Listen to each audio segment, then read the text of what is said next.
So 3 recent Raskin rants. Jamie Raskin, folks, cutting Republicans to the core. He's on fire. You just got to check him out. So then their big lie now has to stretch all the way over January 6th. We have to disbelieve the evidence of our own eyes, of our own ears. We saw them come and descend upon this chamber, this Congress, wounding and injuring 150 of our police officers, breaking people's noses, breaking people's fingers, putting people in the hospital. And already they're back on the news with big lies saying, no, it was a tourist visit. Like these real tourists up here who have to come and watch representatives in the United States Congress say there's no difference between truth and lies.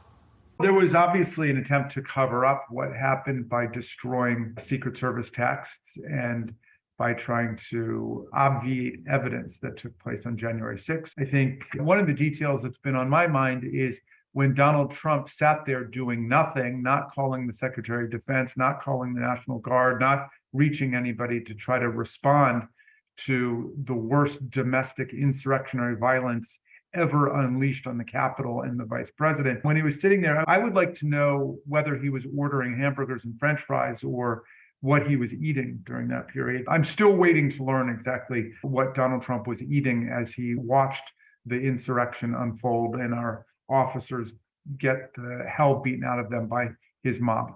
The Democrats' solution to inflation is to keep on spending. I just wanted to educate our distinguished colleagues that Democrat is the noun.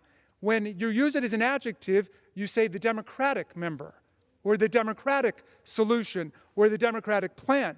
And so I assume it's a good faith grammatical error the first few times. But after people are corrected several times and they continue to say it, it seems like it's an act of incivility, as if every time we mentioned the other party, it just came out with a kind of political speech impediment like, oh, the Banana Republican Party, as if we were to say that every time we mentioned the Banana Republican member or the Banana Republican plan or the Banana Republican Conference.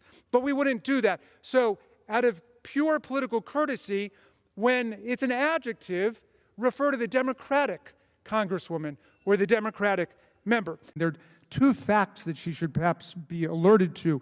One is that Donald Trump, on more than 20 different occasions, defended the performance of the Chinese government and specifically President Xi in terms of his treatment of COVID-19, and said he was doing a wonderful job and a great job, and they were working closely and they were constantly in touch. So if there's a problem with the Chinese government unleashing a virus which has not been proven anywhere, but it certainly could be true, you would have to pin that on your favorite president, Donald Trump, not on Joe Biden. The second thing is President Trump's own special advisor on COVID-19, Deborah Birx, I'm sure you're aware, and I'm sure you've read her book, said that the lethal recklessness of Donald Trump's policies about COVID-19 cost Americans hundreds of thousands of lives.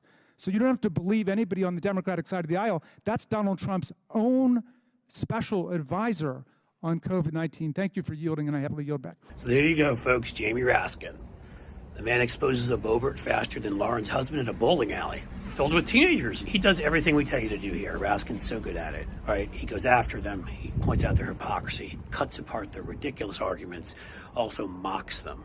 Mockery is key. It sends a message to the audience that they're not to be taken seriously. They're not serious people, because they're not. They're jokes. And Raskin does it so well.